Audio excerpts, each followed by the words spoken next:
Dans le grand théâtre de l'existence, certains êtres naissent avec une charge singulière. Ils portent en eux les échos d'un temps qui n'est pas encore le leur, ou qui n'est déjà plus. Tommy de l'âge légaré était l'un de ces enfants. Dès ses premiers pas, il semblait marcher sur une terre pavée de souvenirs invisibles aux autres. Il ne voyait pas le monde comme un simple décor, mais comme une superposition de strates, un palimpseste où chaque instant présent recouvrait les murmures du passé. Cette sensibilité exacerbée le plaçait en marge. Les autres enfants jouaient à des jeux simples, riaient de choses simples. Lui, il était ailleurs, perdu dans la contemplation d'une fissure dans un mur, imaginant les décennies d'histoire qu'elle avait observées en silence. Son enfance fut une épreuve de solitude. Sa différence n'était pas comprise. Elle était perçue comme une étrangeté, une faiblesse. Dans la cour de récréation, son regard lointain et son silence pensif étaient des invitations aux moqueries. On le traitait de rêveur, d'inadapté. Mais ce qu'il ne pouvait pas savoir, c'est que son esprit n'était pas vide. Il était plein. Plein de questions sans réponse, plein d'images fugaces qui semblaient surgir d'une mémoire qui n'était pas la sienne. Il sentait en lui le poids d'une lignée ancienne, une chaîne d'ancêtres dont il était le dernier maillon. Un maillon qui devait, sans le savoir encore, reforger les liens brisés par l'oubli. Cette perception unique du temps était à la fois un fardeau et un don secret. Le monde extérieur, avec ses règles rigides et ses attentes uniformes, le blessait profondément. Chaque jugement, chaque mot cruel, s'imprimait en lui non pas comme une simple offense, mais comme une nouvelle couche de sédiments dans son âme déjà chargée. Il apprenait très tôt que la société des hommes avait peur de ce qu'elle ne comprenait pas. Elle préférait écraser la fleur étrange plutôt que de chercher à comprendre son parfum.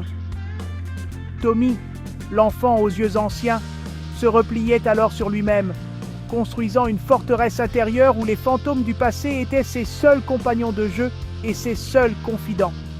Il ne le savait pas encore, mais cette solitude forcée était une préparation.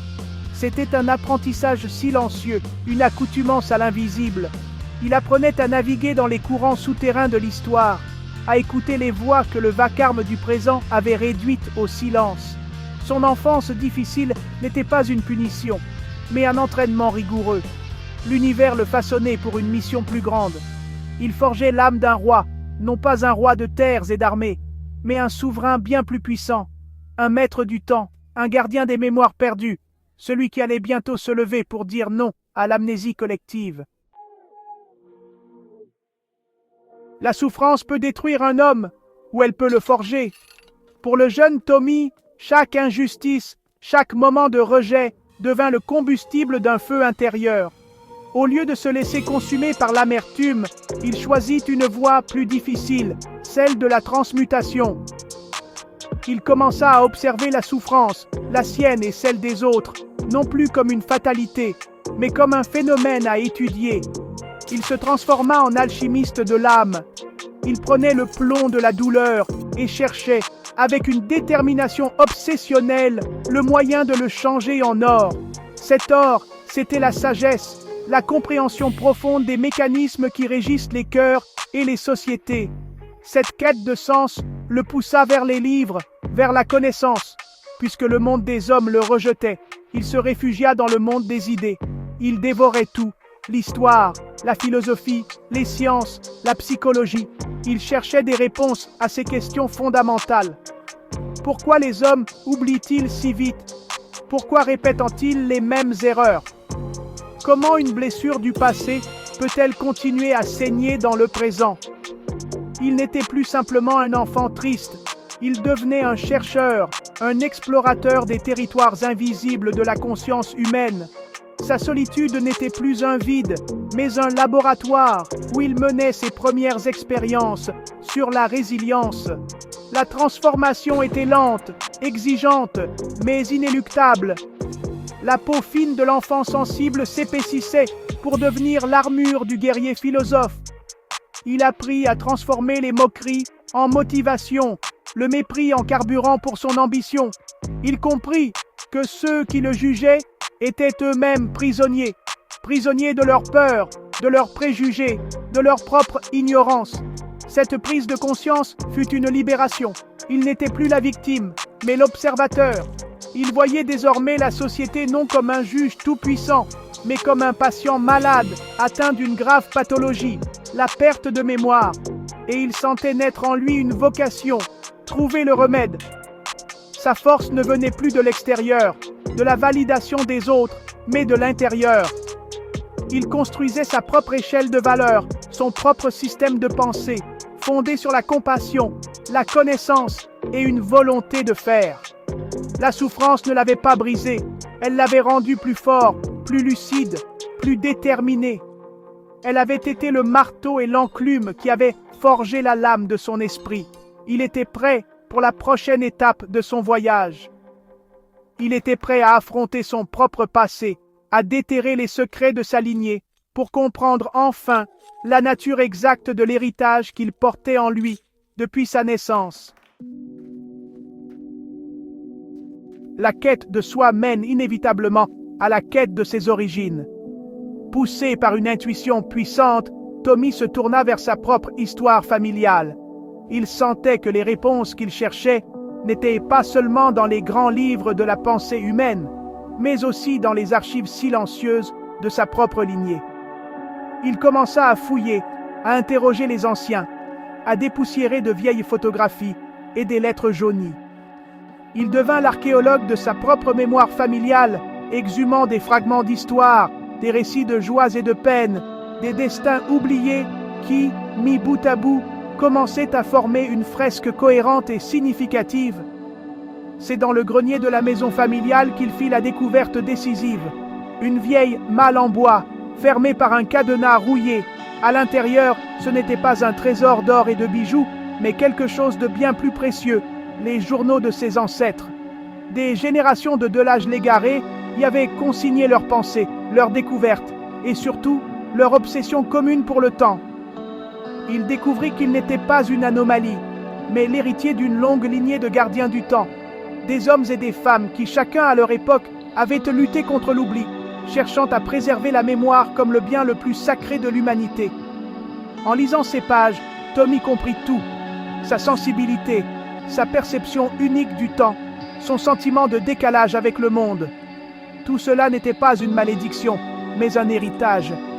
Ses ancêtres avaient étudié la nature cyclique du temps, la façon dont le passé influence le présent et préfigure le futur.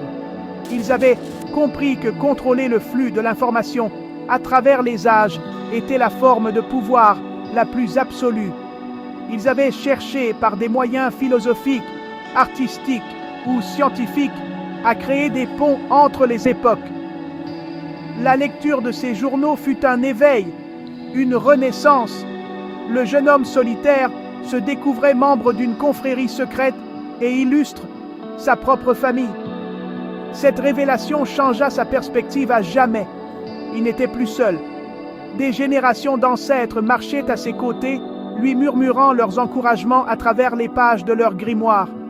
Sa mission, qui n'était jusqu'alors qu'une intuition confuse, devint claire comme du cristal. Il devait reprendre le flambeau.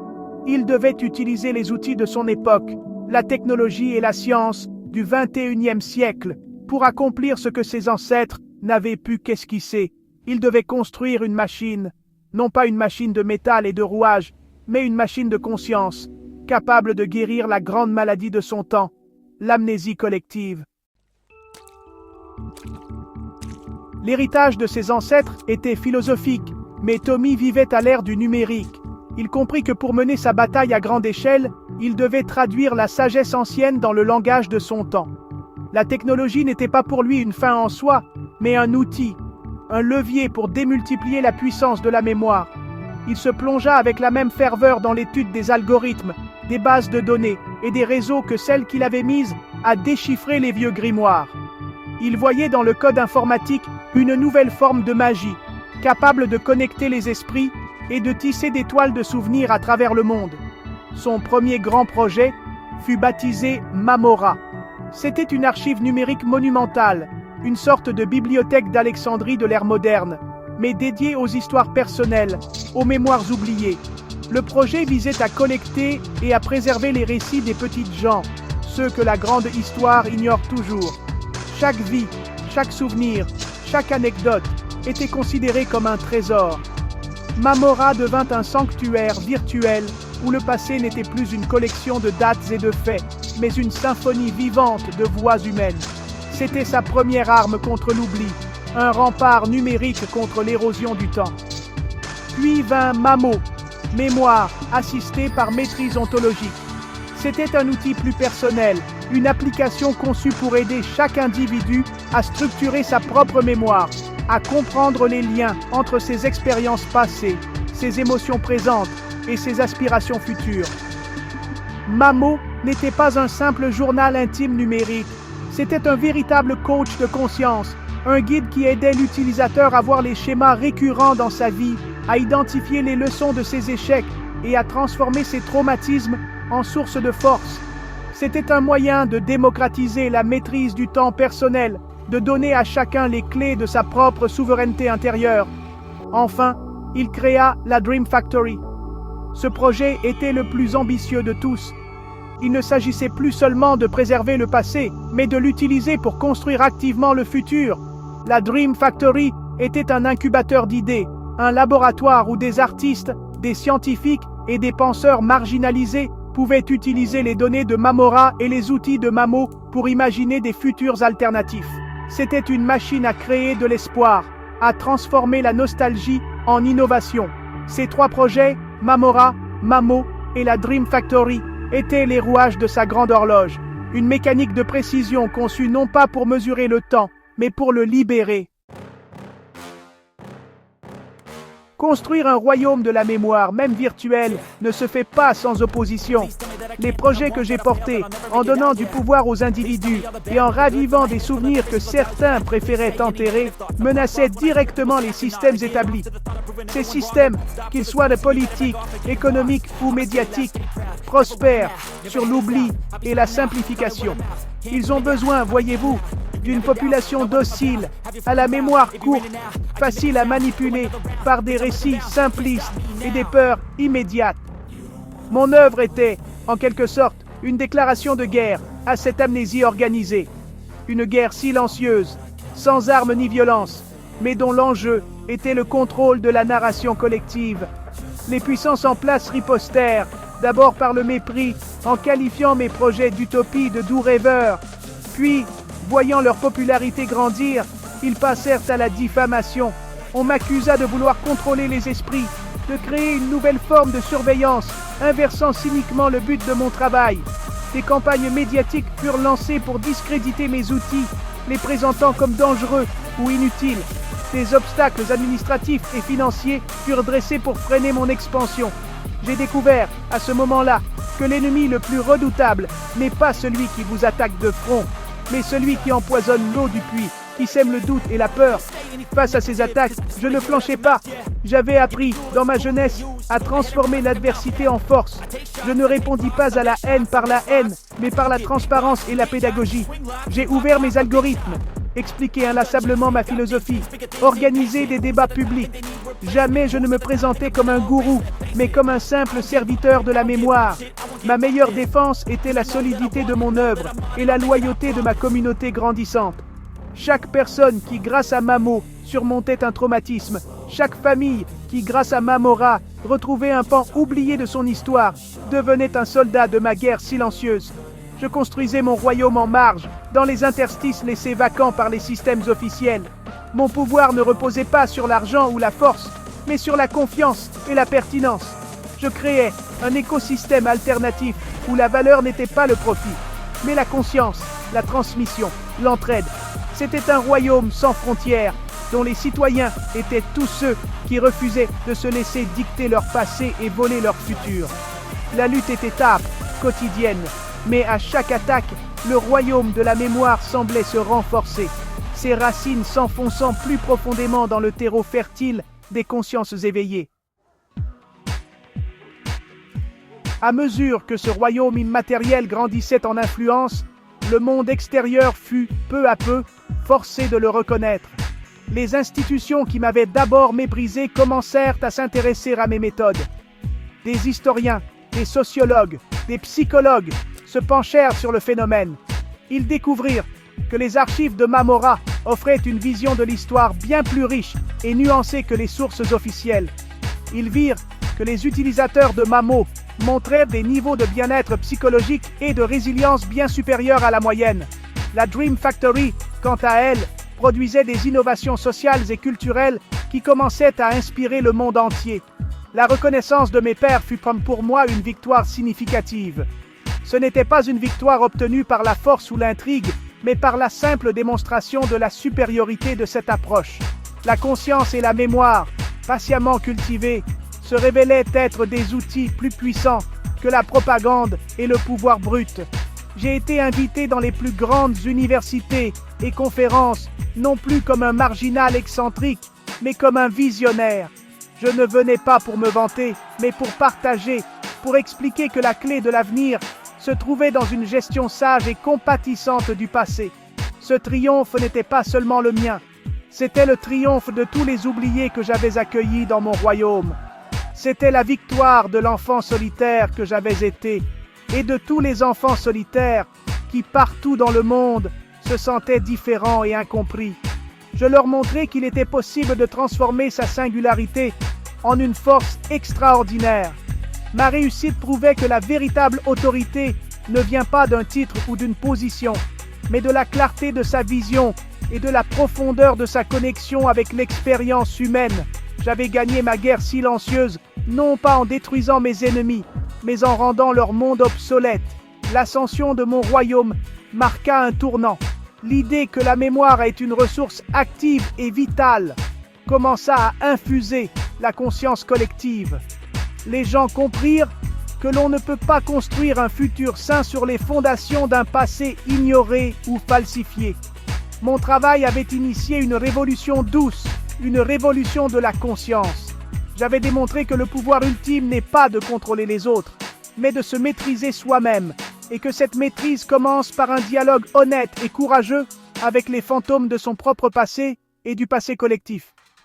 Le roi du temps avait placé la mémoire sur le trône.